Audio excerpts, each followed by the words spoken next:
What up, everybody? Welcome to part 4. You see, I got a new hat. I'm wearing a new hat. I don't know where my other hats. I think I sweated so much they ran away. I don't know what those hats are, but part 4. I was waiting on. I got the brakes done. Go check out the other videos, see and get caught up. If this is the first time tuning in to the channel, go check out those other videos.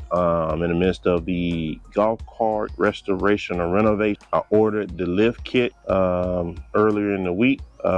Amazon said it was going to be delivered between July 5th and July 7th. Today is July 1st, 1st of July, but it came yesterday. So I got the lift kit. So I was just really trying to do other things until the lift kit comes. But now I got the lift kit. So let's get to it.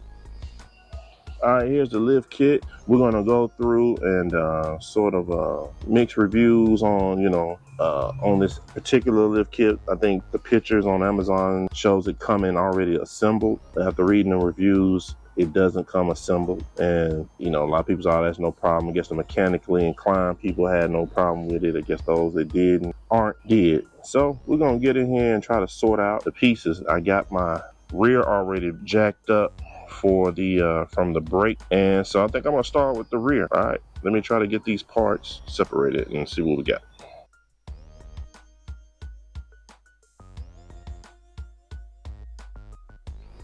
All right, guys, I didn't even film any of that because I did it so terribly, but I got it up. I got the shocks off and got that axle motor part supported by the frame. And of course, you wouldn't have been able to do any of this without this body shell off. So I took advantage of it.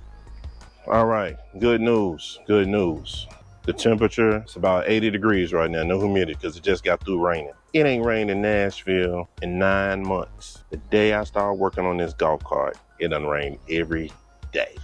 But anyhow, temperature is very pleasant right now. This little tent right here, my little setup, I was able to get a little work done even while it was still drizzling a little bit.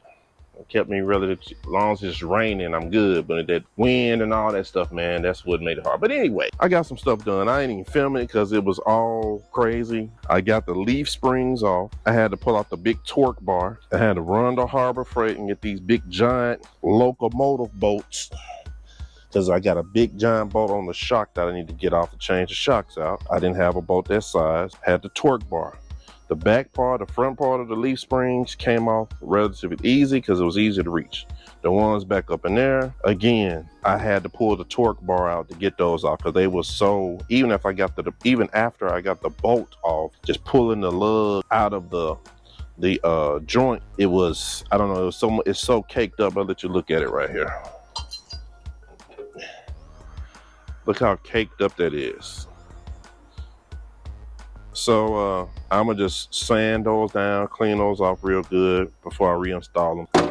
But that was a hard part. Hey, again, I'm gonna keep saying, ain't nothing I've done so far really hard. It's just getting these rusty bolts off. That's been the hardest thing.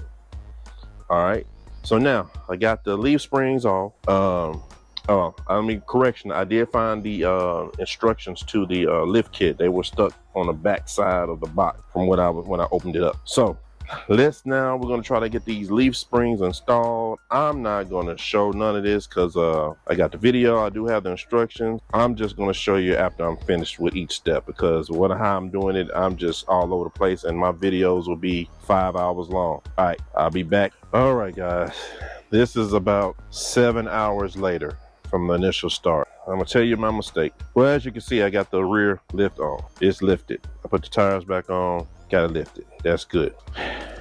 Initially, when I started I took both leaf springs out, and this motor right here dropped down. And I should have done take one leaf out spring at a time that kept the motor straight up, put this on, and do one at a time. That was my mistake, and that was a crucial mistake because there's no way the arc of weight of this motor went forward. So there was no way for me to lift it up and try to get one of these back on. So I had to call my neighbor down. If y'all please go and check out his channel, Coach Kelly 365 all day. Fitness, personal training, all those things. Coach Kelly 365 all day.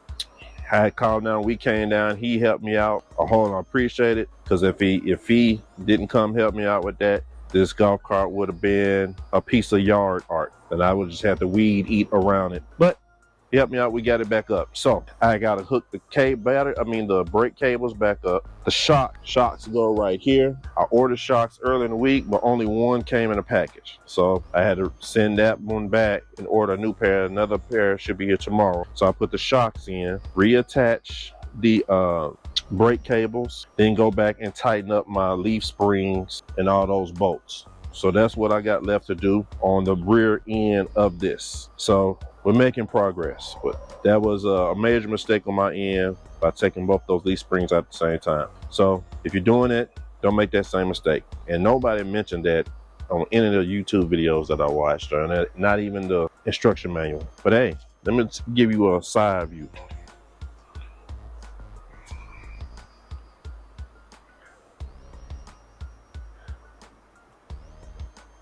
See how it's lifted up compared to the front? And once I get those new tires on there, those new rims, we're gonna be good to go. But I'm liking the height, I'm liking everything how it's looking so far. All right, this is gonna conclude part 4. Part 5, hopefully I get those shocks in, and when part 5 will be tackling the front. All right, don't forget to hit that like, subscribe button, leave me a comment, and we'll catch you on the next episode. Peace.